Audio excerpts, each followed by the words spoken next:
Dahulu, ini sebuah perkampungan atau pedesaan yang dihuni beberapa ribu jiwa.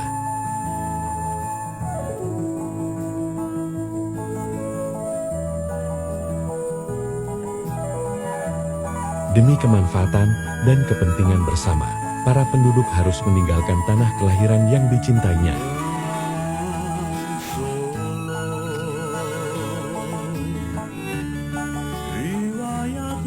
Dan perkampungan atau pedesaan itu telah berubah menjadi sebuah perairan yang sangat luas.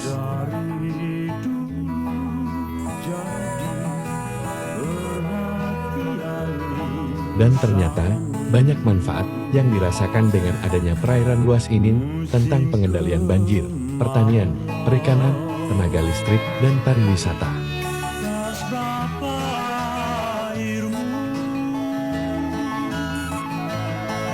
Saat musim kemarau, perairan ini surut airnya, dan para generasi muda sekarang akan bertanya dan akan sedikit tahu tentang cerita sejarah perairan luas ini.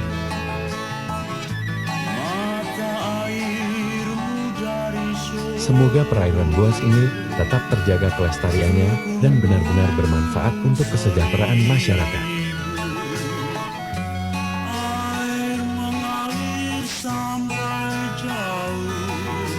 Dan tentunya kita apresiasi yang setinggi-tingginya para warga yang terdampak harus rela meninggalkan tanah kelahiran yang dicintainya. Dan dimanapun sekarang tinggal, semoga selalu diberikan kesehatan, kesuksesan, kebahagiaan sampai anak cucunya. Amin.